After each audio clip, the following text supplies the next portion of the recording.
First of all, thank you so much for taking the time this morning to chat with me. I watched the interview and I did not know where it was going to go. I was captivated from start to finish. I really, Oh, that's really great. enjoyed it. Yeah, no, it was great. And I like not knowing much going into movies because I want to, be informed as the story Hmm. progresses.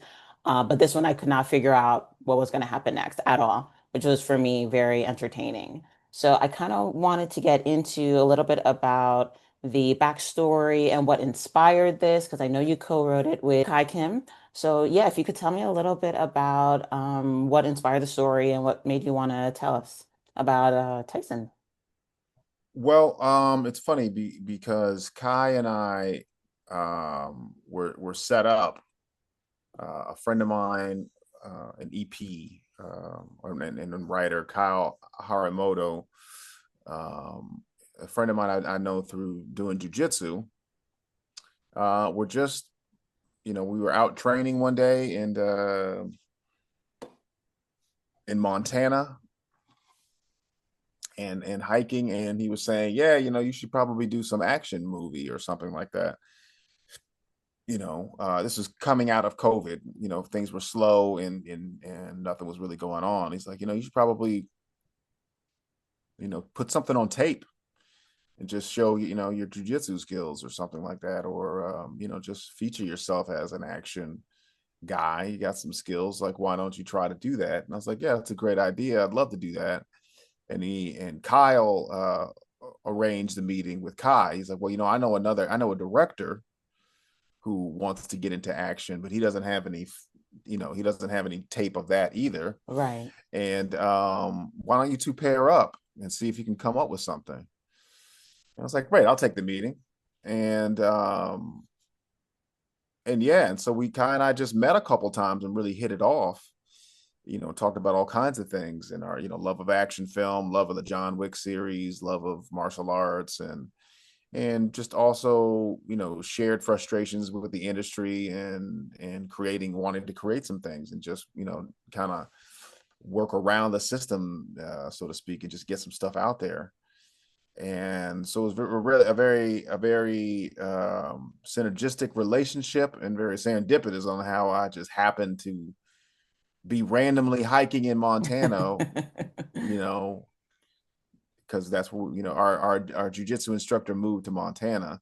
And so we went out there for a visit, and we just happened to be hiking, and which is even funnier because Kyle hates hiking, and I didn't know that. Ah. I didn't know that until after the hike. But we were just out there just chatting, and just took a meeting. At first, I didn't think, you know, I was open to being disappointed, is what I say Oh. often, right? I was open to be like, this meeting's gonna be nothing. We'll see. I'll talk, and then I'll pitch, and this guy probably won't like it, or whatever. But it would, the exact opposite happened. We hit it off right away, and we're clicking right away, and from there, the interview was born.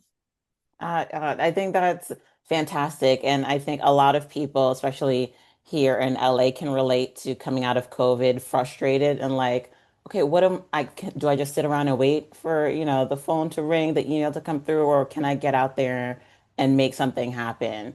So I really appreciated hearing how it stemmed from your jujitsu training. I do taekwondo, which for me has been part of my life since I was little. So watching the interview and seeing the fight choreography, I was like, this is not new to Leonard. He's moving like he's done this.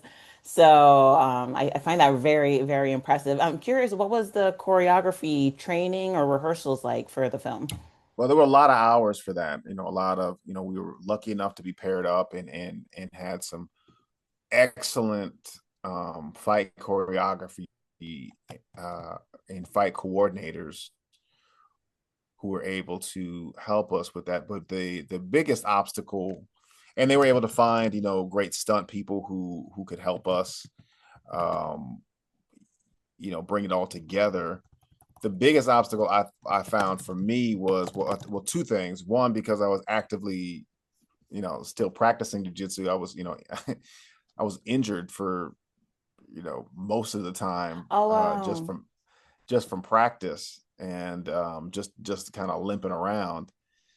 And but the other thing, which I didn't realize, which I guess I should have known, was that uh, fight choreography and knowing how to fight and knowing martial arts are two different things. Yeah. And so that was the biggest obstacle for me. It took a lot more time on my part to understand the choreography, because there are certain things that you do for film fighting that don't make any practical sense but look wonderful on film, Yeah. and vice versa. There's some things that you'd be like, oh, this would be great to put in a movie. It's like, but it doesn't film right, it doesn't look right on. So our great stunt coordinators, Arnold Chun and Kofi Item, who worked on Black Panther, and Arnold Chun has just done just so much fight choreography, and been in so many movies. They were really great. So I spent a lot of time with Kofi practicing and going through a lot of the sequences, in addition to with some of the other stunt people. And then on the last couple of days, Arnold came in and tweaked some things and Okay. polished it all up, and then you shoot it. It's fight choreography for me. What I learned, and that's also the greatest thing about this whole project was, I wanted to do something, but I learned so much, Mm. for the next one, which is why you want to make things. You want to make it, because no matter what you think, when you actually do it, you learn things.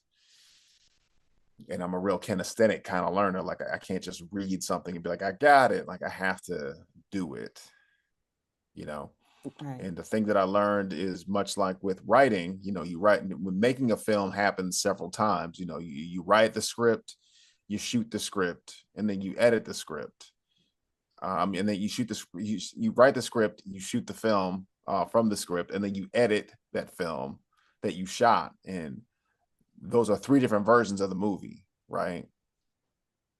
Fight choreography, same kind of way.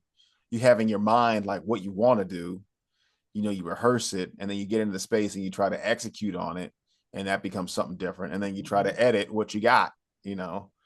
So if you're off a couple inches on your mark, it's like, that was a great sequence, but when actually we got back in the edit, can't use it. It's off, which is the biggest heartbreak, I think, for me. I learned on that. It's like, there's so many other things that I thought were great that we, Yeah. probably could have put in there, but that's movie making. So maybe on the next one. I love that. It's a learning process. Like you said, from just the writing of the script down all the way through the end, it's a learning process.